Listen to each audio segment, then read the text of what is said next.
भाग जा, वरना ये लोग तुझे भी मार डालेंगे। उनकी गाड़ी खड़ी थी और उसी गाड़ी के पास खड़ा था राणा। अभिनव, बाहर आओ बेटा। समझ गए? समझ गए। जिसने संजय को गोली मारी थी। नहीं पापा, मैं आपको छोड़ के नहीं जाऊंगा। जिद मत कर अभिनव। बेटा देख, मैं तो अपनी जिंदगी जी चुका हूँ। अब जो भी करना है तुम्हें करना है, सब कुछ तुम्हें संभालना है। और मेरी बात सुन, एक बार यहाँ से जाए, उसके बाद दोबारा मुड़ के मत देखना, ठीक है?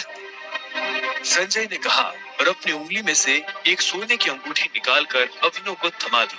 उस पर टी लिखा हुआ था। और एक बात हमेशा याद रखना, अपनी आखिरी सांस तक लड़ना है। समझ गया ना टाइगर? संजय ने अभिनव के माथे को चूमा।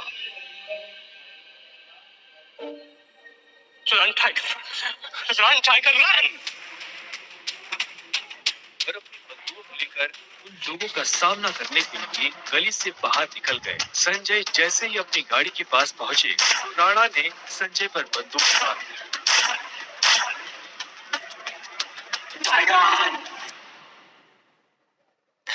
इस कमीने का चेहरा मत भूलना।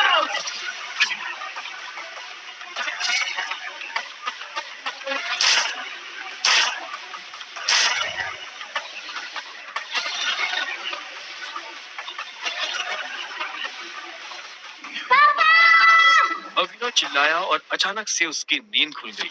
पसीने में तरबतर अभिनव अपने बिस्तर पर उठकर बैठ गया और गहरी सांसें लेने लगा। 18 साल, पिछले 18 सालों से ये सपना इसी तरह से अभिनव को परेशान कर रहा था। अभिनव ने पहले अपनी उंगली में पहनी उस अंगूठी को देखा और फिर बाथरूम की तरफ बढ़ने लगा। अभिनव गुड़गांव में रहता था और डिलीवरी बॉय का काम करता था। हालांकि इस काम में उसका मन नहीं लगता था, लेकिन अनाथ आश्रम से निकलने के बाद उसके पास ये करने के अलावा और कोई चारा नहीं था। 18 साल की उम्र में उसने अपना खर्च खुद उठाना शुरू कर दिया था।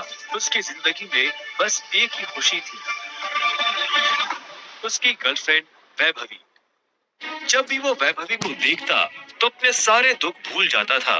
और आज तो वैभवी का जन्मदिन था, इसलिए अभिनव जल्द से जल्द उससे मिलना चाहता था। अंकल, ये केक कितने का है? 600 का है। और ये पेस्ट्री वो 60 का है, एक दे दीजिए। असल में अभिनव और वैभवी ने ये तय किया था कि वो पैसे जोड़कर अपने लिए किराए का एक बड़ा घर लेंगे, इसलिए वो पैसे वेस्ट नहीं करना चाहते थे। Thank you. कुछ देर के बाद जब वो वैभवी के घर के बाहर पहुंचा तो उसने देखा वहाँ काफी रंगीन लाइट्स चल रही थी और वहाँ से तेज म्यूजिक की आवाज आ रही थी।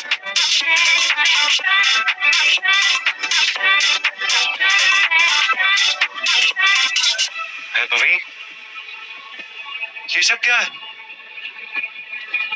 ये कौन है वैभवी? देख नहीं रही है, डिलीवरी बॉय है। पर हम तो केक मंगवा चुके थे ना, फिर तूने पेस्ट्री क्यों मंगवाई? ओह, याद आया, ये तो वही डिलीवरी बॉय है ना जिसको तू डेट कर रही थी।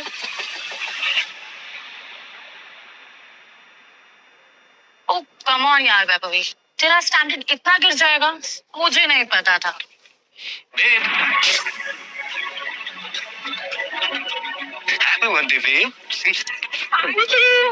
अभिनव देवेन को अच्छी तरह से जानता था।